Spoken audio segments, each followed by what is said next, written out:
Bienvenidos a Radio Uruguay, bienvenidos a La Máquina de Pensar. ¿Cómo andan? Espero que anden bien, espero que estén prevenidos con la ola de frío que se viene, que dicen que se viene, o por lo menos con el verano tórrido tropical que se fue, que coincidió, lo hicimos coincidir aquí en La Máquina de Pensar, con la semana de 100 años de soledad, porque tenemos una gran organización, una gran producción, y tenemos sobre todo un gran operador que es Gonzalo Gervás, que va controlando la emisión de este programa de radio que están escuchando. Junto con la producción, obviamente, de Gustavo Germán, estamos hablando de dos personas que tienen muchas cosas en común, entre otros. Los dos empiezan con G, Gustavo y Gonzalo. Pero bueno, y Germán y Gervás. Pero dejémonos de tonterías, amigos, porque esta semana vamos a estar hablando en torno a Todos Somos Raros, que es el evento, el segundo episodio de esta segunda temporada, de este ciclo que hacemos en la cafetería del Centro Cultural de España. Vamos a estar con Gabriela Cabezón Cámara, que estuvimos hablando ayer, con Mercedes Rosende. Las dos hacen una novelística, no tiene nada que ver, pero tiene que ver de alguna forma con lo social y con la violencia y con, no sé, a nivel... la serie negra sería en plan muy amplio. Bueno, vamos a estar con Gabriela Cabezón Cámara y con Mercedes Rosende, y va a estar Ana Prada iniciando el Todos Somos Raros este viernes a las 19:30 horas. La Sanducera, la cantautora Sanducera va a estar con nosotros, y entonces nada, es una fórmula, yo creo que no puede fallar. La entrada es libre, están todos invitados, reitero, este viernes a las 19:30 horas. Y ahora ya mismo vamos a arrancar con otra cosa que no tiene nada que ver, que es con José Antonio Vilca. Chiqui Vilca es un especialista peruano que conocimos aquí cuando estuvo en Montevideo Comics. Chiqui, ¿estás ahí? ¿Cómo andás? ¿Qué tal? Muy bien, encantado de volver a tu programa. Es cierto, este hombre Vilca vino 2 veces a La Máquina de Pensar por falta de una. Vino cuando estuvo Matías Castro, bueno, Marcelo Gómez, los protagonistas, los organizadores de Montevideo Comics, y después viniste cuando estuvo Vlad Tepes, cuando estuvo Silvio Galici, que Vlad Tepes anda ya por Chicago, increíblemente, por Estados Unidos, presentando las andanzas, Incilio, las crónicas del Incilio, no las andanzas de Vlad Tepes, sino que presentó allá la otra novela gráfica que a mí me gustó muchísimo. Chiqui Vilca es un peruano especialista en lo que sería, digamos, la cultura pop, la cultura de cómics, sabe muchísimo, y aparte tiene otra cosa, Chiqui, que por eso me gustaría hablar con vos, es para hablar de Comicópolis, que es el 4º Festival Internacional de la Historieta que se realizará en Buenos Aires, y sobre todo para hablar de esto que se llama las convenciones, los eventos, que aquí en Uruguay conocemos solo a Montevideo Comics, pero es algo que es mucho más amplio. Si querés podemos arrancar por ahí, Chiqui, que vos viajás a Japón, viajás a Estados Unidos, estás en todas las convenciones, ¿cómo haces? Sí, bueno, lo que pasa es que... tengo un negocio familiar que me permite hacer eso, y bueno, en mi caso todos aman el cómic, así que entienden estas locuras. Y bueno, me gusta mucho el tema de todo cómo está evolucionando el tema de los eventos a nivel mundial de cómics, ¿no? Y cultura pop, no tanto el más famoso formato que es el Comic Con, que arrancó en San Diego, y las diferentes particularidades de eventos que hay, ¿no? Por sobre todo ahorita en la región hay muy buenos eventos, empezando por casa, ¿no? Por Montevideo Comics, que ya tuvo sus 15 años y fue un honor estar ahí. Y bueno, también formatos muchísimo más grandes, como es el de Brasil, el Comic Con Experience, que ha crecido mucho y sin lugar a dudas es uno de los más grandes del mundo, o como el que viene ahora en Comicópolis, que tiene una particularidad que originalmente dependía mucho del gobierno y ahora tiene un formato de la parte privada, ¿no? Sin cambiar en el tema contenido, ¿no? Que eso es lo más interesante de los eventos, que cada uno tiene su personalidad, ¿no? Su tipo de invitado que tiene, su tipo de actividades, ¿no? En el caso, por ejemplo, de Comicópolis es muy interesante porque se premia, por ejemplo, hay un concurso cosplay muy interesante, y aparte hay un tema de actividad editorial muy fuerte, ¿no? Siempre se busca, por ejemplo, que haya editores de otros países que compartan tanto con autores como con otros editores. Y bueno, es súper interesante porque, por ejemplo, la vez pasada fue inclusive un editor chino, ¿no? y gente todavía tan importantes como humanoides, ¿no? De Francia, ¿no? Ujú. Hay que decir dos cosas. Una, los concursos o digamos, lo que es cosplay, lo hemos explicado, pero lo seguimos explicando una y otra vez aquí en La Máquina de Pensar, porque es parte de esta cultura pop que consiste en gente que le encanta disfrazarse o que de sus personajes favoritos, de alguna forma encarnarlos, interpretarlos, de alguna forma juntarse, digamos, son como tribus, si por llamarlo de alguna forma, claro, que les interesa eso. Eso hay que aclararlo porque pasa de...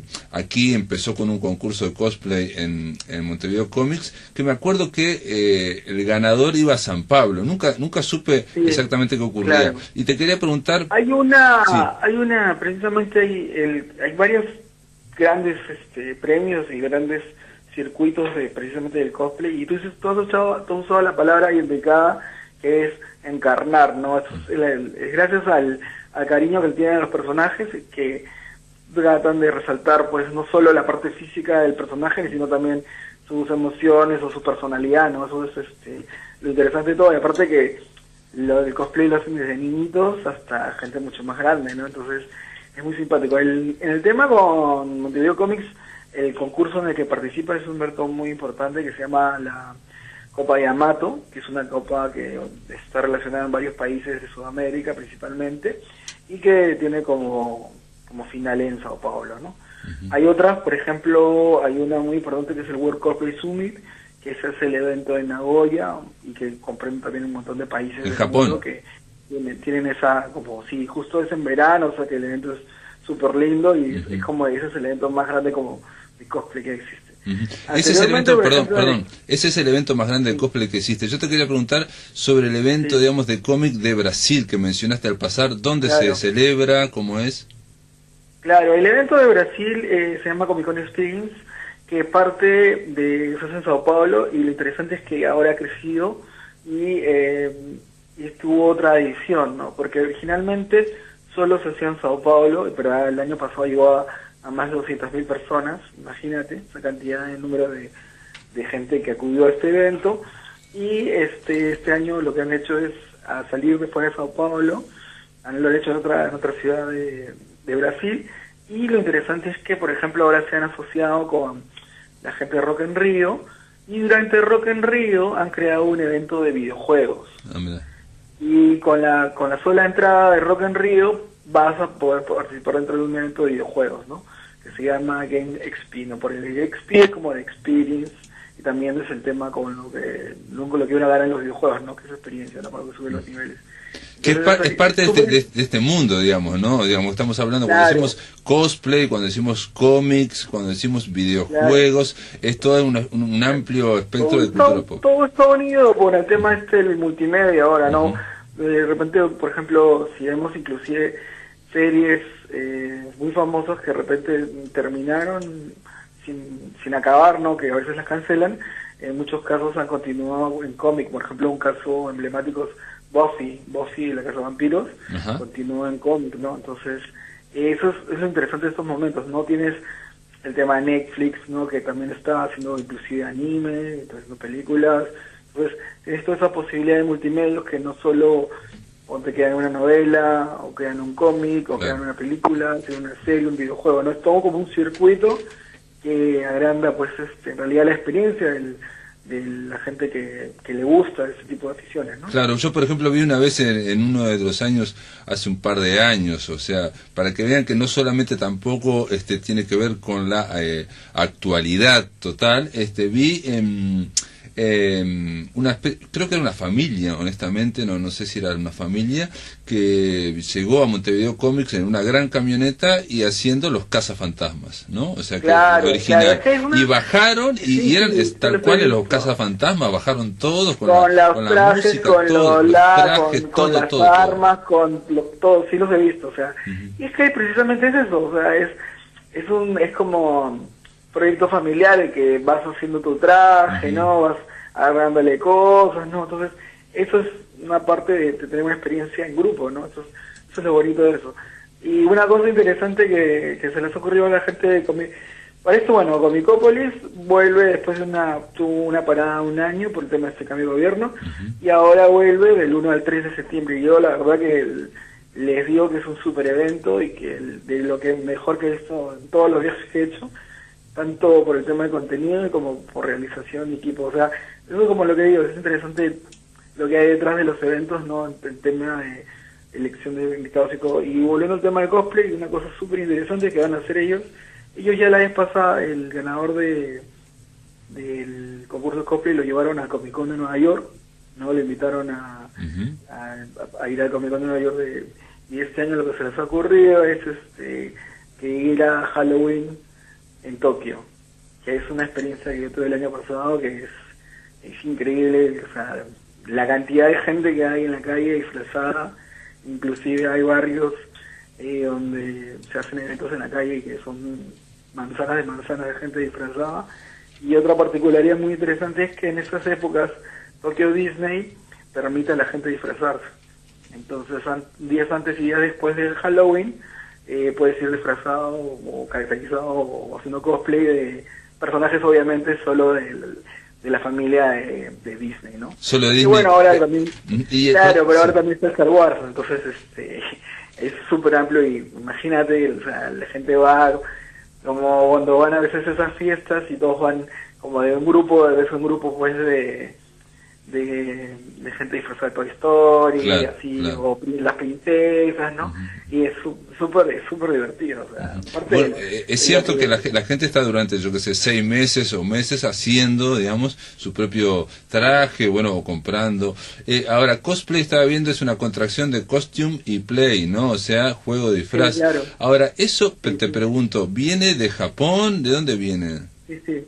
El tema, o sea, en realidad la caracterización, el hecho que la gente se disfrace o tome esto, bueno, en realidad empezó en Estados Unidos, inclusive en algunas convenciones donde se habla también de una mujer que fue una de las primeras que encarnó personajes, sobre todo también de todo esto de la serie de ciencia ficción, Clark Gordon, etcétera, ¿no? Pero el tema de la palabra, yo tuve la oportunidad de entrevistar al creador de la palabra, que es un editor japonés, que cuando él es periodista también, y una de las cosas que hizo, escribiendo un artículo, vio a gente que se había caracterizado y se le ocurrió esta contracción, ¿no? Que es la palabra cosplay, como tú dijiste, de costume play, ¿no? Él me habló, por ejemplo, que era interesante porque había pensado ponerle mascarada, pero mascarada como que tiene como una connotación negativa, ¿no? Como mascarada, no como una cosa que oculta algo, ¿no? Y otra cosa que me pareció muy interesante preguntarle sobre el origen de la palabra es que él me contó que era muy común en Japón, en esa época, estamos hablando de los 70, que la gente se hacía su propia ropa. Claro. O sea, la gente tenía máquinas de coser, entonces era muy como que de repente tú, si querías hacer un traje, le dijeras a tu mamá que te ayudara con eso. Entonces era una cosa natural de que la gente se lo hacía, ¿no? Entonces por eso es que floreció todo este tema. Obviamente ahorita la complejidad de los trajes y los accesorios, sobre todo, hay gente que se hace espadas, que se hace armas, que se hace sí, las espadas, todo. Ahora, todo es, como decís vos, para tratar, digamos, de alguna forma de vivir o de algo parecido aquí, digamos, siguiendo un paralelismo quizá un poco forzado, era cuando la gente, en la época acá en Uruguay hay mucha costumbre, mucha tradición de carnaval, y bueno, la gente preparaba, de hecho preparaba durante todo el año el carnaval para unos pocos días. Sí. Yo creo que una de las particularidades, justo hablando del tema de los eventos de cómics y de cultura pop, es que yo creo que los mejores eventos son los que son una fiesta. Una fiesta son eventos familiares donde puedes, de repente, estás pasando por ahí y ves un tipo disfrazado, es una cosa que te llama la atención, de repente no sabes nada de cómics, no sabes nada no estás atento de las películas que están saliendo, etcétera, pero te llama la atención, entras y tienes todo un universo y un mundo de cosas para experimentar y para ver, ¿no? Porque eso es lo que es una tendencia muy interesante, que por ejemplo lo están haciendo los brasileños, que lo que ellos buscan, más que haya puestos o que haya marcas sino que haya experiencias, ¿no? Que la gente pues tenga algo que hacer dentro del evento y que vea de diferentes temáticas y diferentes cosas, ¿no? Porque si no, en realidad por eso mismo se llama Comic Con Experience, ¿no? Porque es esa experiencia de la que vas a vivir, ¿no? En tu caso, Chiqui, a vos creo que no te interesa, te pregunto, ¿no? Digamos, disfrazarte, el cosplay, si no te interesa la En cultura. realidad, Sí, a ver. yo colecciono sombreros, o sea, tengo ahí un casco de Magneto, tengo algunos sombreros de personajes de anime, ¿no? Me gusta por ese lado, y sí, en algún momento lo he hecho, ¿no? He hecho cosplay, pero en realidad es mucho trabajo, y aparte del tema, por ejemplo, imagínate la maleta. Yo tengo que primar que llevo, o sea, primero llevar los regalos a los amigos, ¿no? Entre libros, disco obviamente, y también a la vuelta, ¿no? Que me llevo de allá, ¿no? Entonces, el tema de tener, por ejemplo, si llevar un casco o algo, la verdad que es una maleta aparte, ¿no? Claro, claro. Pero estamos hablando de alguna forma de un mundo que puede llegar a ser absorbente y que se va como integrando cada vez más. Por eso me interesaba hablar con vos, no solamente a partir de estos encuentros, de estos eventos, estas Comic-Cons, por decir de alguna forma, ¿no? Como pasa en Montevideo Comics, sino con el tema de Netflix, con el tema de la historieta, el relato, todo parece que va como confluyendo, ¿no? Lo que pasa es que tienes nosotros vivimos en una cultura de la inmediatez. O sea, imagínate, qué bueno como conversar contigo como si estuvieras a mi lado, ¿no? Pero a la vez, si bien es toda esa cultura de internet y inmediatez y todo, yo creo mucho también en el encuentro y en el cara a cara, ¿no? Entonces, claro, yo creo que eso realmente te da una dimensión enorme, pero por ejemplo yo conservo una comunicación continua con mis amigos de todos los países que tengo, y es más, o sea, es muy entretenido ver cómo una noticia de repente se origina en un lado y va transcurriendo, da la vuelta al mundo, porque, por ejemplo, ustedes están a 12 horas atrás de Japón, y de repente aparece en Japón y da la vuelta, y obviamente es como si estuviera viva, ¿no? Va transformándose, y a veces es interesante cómo hay un circuito, ¿no? Por ejemplo, los cosplayers famosos tienen cientos de miles de seguidores, ¿no? Ajá. Y inclusive recurren a cosas como páginas, como hay una página que se llama Patreon, donde puedes tú apoyar puede ser un proyecto, o en este caso cosplayers, y tú les le das una cantidad de dinero para que precisamente sigan haciendo lo que están haciendo. Para que se sigan disfrazando cada vez mejor, digamos, para que tengan una especie de inversión. Es una especie de crowdfunding, ¿no? Para tratar de ayudar. Claro, es un crowdfunding, y Patreon como eres un mecenas, ¿no? O sea, claro. Es una página que existe y que, obviamente, por ejemplo, generalmente lo que hacen es crean unos sets de fotos especiales, ¿no? Para la gente que colabora con el Patreon, o de repente dan otro tipo de premio, otro tipo. Entonces es interesante que existe toda esa interacción entre la gente que sigue a los cosplayers, y hay un circuito, ¿no? Obviamente también otra fuente muy importante para ellos es el tema de las convenciones. O sea, ellos tienen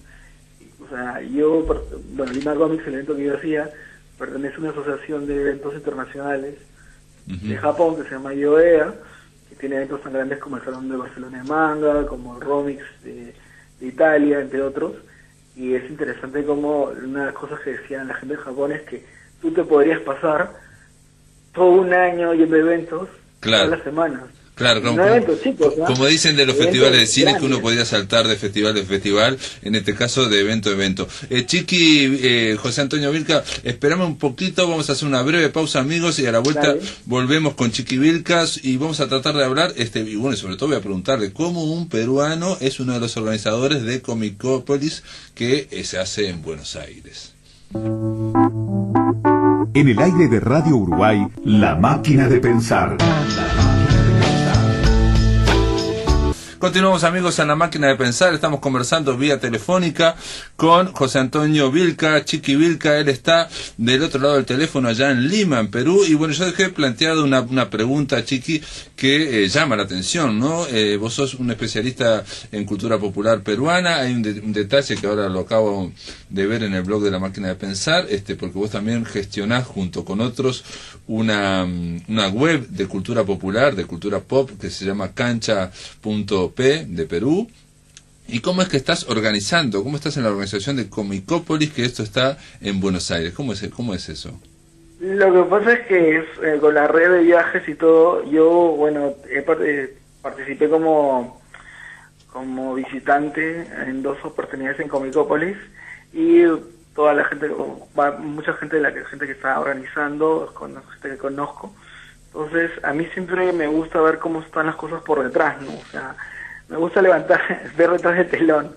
Y una de las cosas la que me estaba dedicando ahora, luego de dejar de hacer mi propio evento, es de asesorar y compartir contactos y ideas y precisamente hacer una cosa que yo lo llamo Convention Products, que son productos para convenciones, y de esa manera me está viendo una parte para apoyar en realidad a la gente de Comicópolis, ¿no? O sea, yo soy una especie de apoyo externo, que estoy viendo un tema específico y con contacto sobre todo con Asia, ¿no? Entonces esa es la idea, ¿no? Vos sos el vínculo con Asia, con Japón y... Exacto, entonces hay varias cosas interesantes que ya se dieron. Por ejemplo, en la edición anterior vino una delegación japonesa de amigos, precisamente que conocí en Japón. Estuvo una profesora, que es la profesora Fujimoto, que es una especialista que viaja por el mundo, generalmente está un año en cada país. La última vez estuvo un año en Estados Unidos, ahora creo que está en Singapur, y estudia la relación del manga o de la cultura japonesa con el cómic en ese país, ¿no? Claro. Entonces, a partir de todo eso es que construyendo la red de contactos, y la verdad que Comicópolis es un super evento, entonces a mí me ha ayudado mucho de cara a hacer este puente con Japón de ida y vuelta, y entonces de hecho que es una de las cosas que me ha, por lo cual estoy en el proyecto, ¿no? Y en realidad también bueno, con la gente de Montevideo también y otros eventos en la región, ¿no? Que lo interesante es que cada uno como tiene su particularidad y su espíritu y su esencia, ¿no? Que es lo que me gusta, ¿no? Estas formas de enfrentar lo que sería la creación de un evento, ¿no? Vos decías aquí cuando estuviste en Montevideo que bueno que digamos estimabas o valorabas en el caso de Montevideo Comic que no habían tomado digamos un carril exclusivamente comercial, porque esa es otra cuestión, ¿no? De convertirse en algo, claro, en una especie de empresa, digamos, de cultura pop, y donde cada vez se va, digamos, la pasión se va disolviendo en una especie de operación comercial, y es lo mismo cualquier personaje, en fin, ¿no? Sí, lo que sucede es que en realidad yo soy un ferviente defensor de que existe un circuito comercial cultural. O sea, yo creo que la industria cultural tiene mucha potencia. La gente tiene, yo creo, mucho en el espíritu humano, y yo creo en el tema de que todos tienen, o sea, así como tienen la necesidad de beber y de comer y respirar, yo creo que la gente necesita cultura, ¿no? O sea, desde cultura popular, o sea, lo que uno pueda apreciar, ¿no? Entonces yo creo que o no solo de estar en el rol de observador, sino también de crear, ¿no? Que es lo interesante, porque yo hablaba mucho del tema de la reunión de pares, que sucede que muchas veces hay gente que dice, yo quiero ser dibujante, yo quiero ser guionista, yo quiero ser pintor, etcétera, pero ¿y cómo empiezo, no? Entonces se da cuenta que si se junta, yo decía eso en Lima Comics, por ejemplo, tenías a gente como Altuna, como Eduardo Rizzo, ¿no? Unas grandes, y se acercaba un chiquilín a preguntarle y se dan cuenta de que tenían más cosas en común que diferencias, ¿no? Porque tenían las mismas dudas, tenían un montón de cosas en común, y eso es lo que también sucede con el tema de los eventos, ¿no? A mí me parece muy interesante cómo es el tema de los directores de los eventos y la gente que está reunida, el cuerpo que los elabora, y yo siento también una comunión y una especie de como fraternidad, que es muy interesante, ¿no? Porque yo creo que, por ejemplo, el tema, muchas veces está mal planteado el tema de que debe existir como una especie de única forma o evento hegemónico, sino yo creo que hay que haber muchas formas de plantear, ¿no? O sea, claro, yo creo que desde la feria de fin de semana hasta la mega convención con invitados de todo fuma, ¿no? O sea, porque en realidad lo que uno está haciendo es construir un gusto, un sabor y una especie de posición, ¿no? Entonces, eso es lo interesante, y lo que más me gusta de todo esto es que de cara al mundo, ahorita la región está te digo que está realmente en una ebullición, y yo creo que es el momento que aprovechar esto, ¿no? Aprovechar, si eres un autor, llevar, porque es una cosa que puedes llevar tu carpeta a que un editor de una editorial extranjera y también local te lo evalúe y te diga las cosas como son. Y también el tema de interactuar con esta gente como Simon Beasley, ¿no? O esta dibujante Trina Robbins, que es súper interesante, es una que ya casi tiene 80 años, y también, por ejemplo, con el nuevo guionista de Asterix, ¿no? Que es muy interesante cómo ha sido este traspaso, ¿no? Imagínate. Va a estar el nuevo guionista de Asterix, va a estar en Comicópolis, eso es cierto, en Buenos Aires, que es una cosa rara porque, digo, Asterix, estamos hablando de una de los íconos, digamos, del cómic mundial, y en Francia, digamos, fundacional, ¿no? Uderzo, claro, y Goscinny.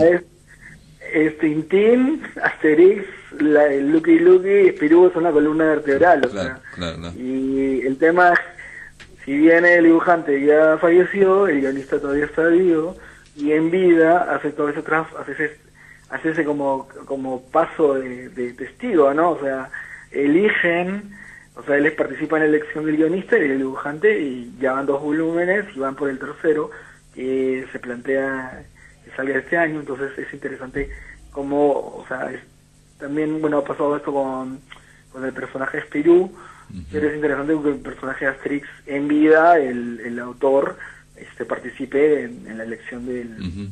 O sea que Uderzo, ¿no? Uderzo es el Claro, Uderzo, sí. digamos, él, eligió al guionista, lo habrá supervisado en estas veces y le está pasando la posta de alguna forma.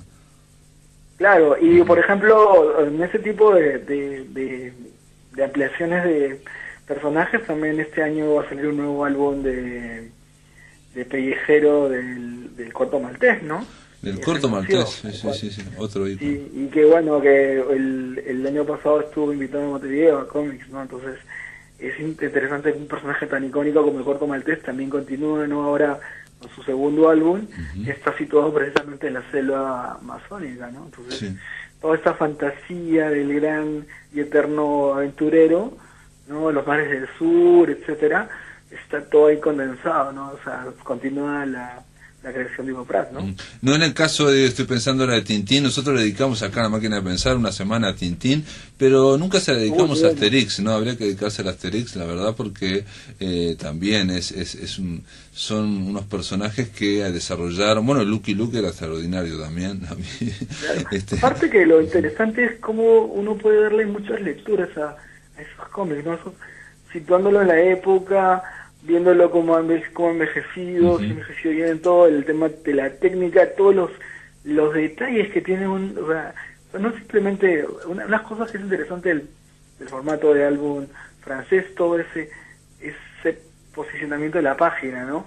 Y todos esos detalles y todas esas cosas que uno de repente, si lo leyese rápido, pueden pasárselo, pero lo interesante, una de las cosas más interesantes del cómic es el concepto de la revisita, ¿no? O sea, si tú le preguntas a un lector de cómics cuántas veces ha leído su cómic favorito, te dirá más de 50, ¿no? Cosa que no se puede hacer con el cine, o de repente lo único que equiparable es la música, ¿no? Porque hay esa posibilidad de que uno llegue a la viñeta que le gusta, que pueda, el cómic es portable, lo puedes llevar a tu cama, lo puedes leer, ¿no? En el patio, ¿no? Entonces, esa yo creo que es muy interesante, esa posibilidad de volver a esos mundos y revisitarlos, que es lo que atrapa a la gente en el cómic, ¿no? Y también está el cómic a través de la web, que también aquí ha favorecido mucho, y en el caso de Uruguay hay grandes vínculos a través de la web con entre artistas, guionistas y dibujantes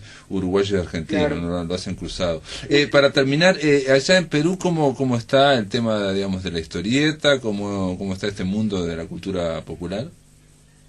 El tema de nosotros históricamente, el Perú era entre los principales países creadores de historieta, pero por el tema, de los gobiernos militares y por otro lado por el tema económico, como que había una especie, como lo que yo llamo, reinvención de la rueda, ¿no? Había como una generación que genera un espacio, luego desaparece, luego, y hay algunos autores que están trabajando por afuera, pero en realidad no hay muchos editoriales, hay un par de editoriales que están proponiendo cosas interesantes.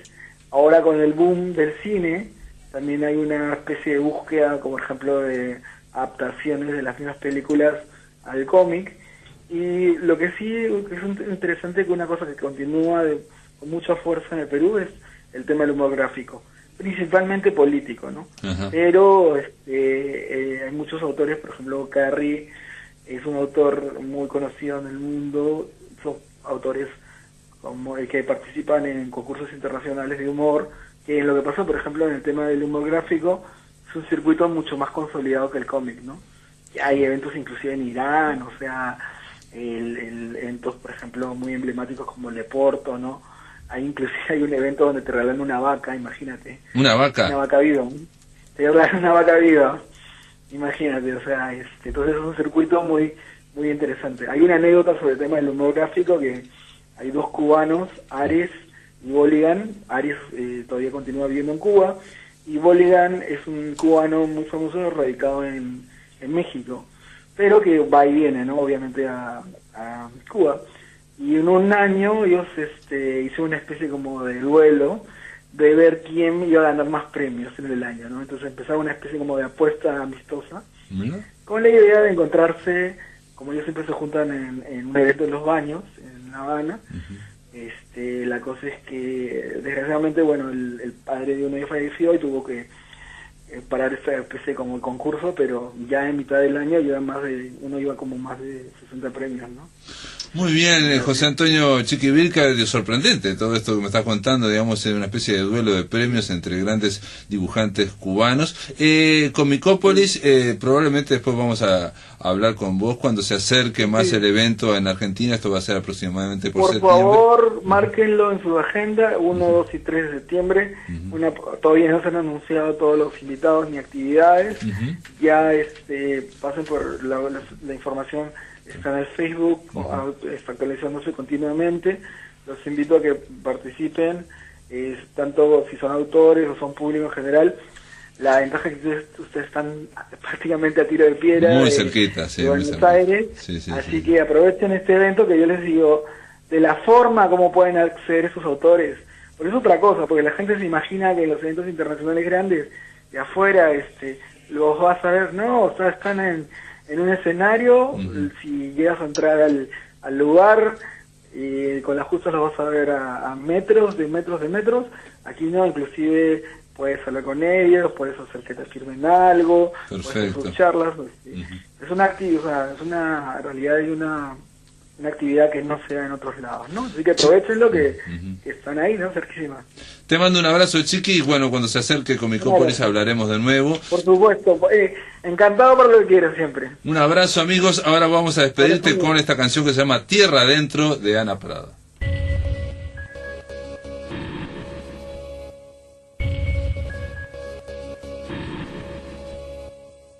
Ay, que sí que se va, se la lleva el agua, que de tanto llorar rueda en la bajada, que de tanto llorar rueda en la bajada. ¿Cuándo fue que la vi? Que la vi creciendo, y de tanto mirar se me va perdiendo, y de solo mirar se me va perdiendo. Gota a gota se van minutos cayendo, el tiempo. En el aire de Radio Uruguay, La Máquina de Pensar.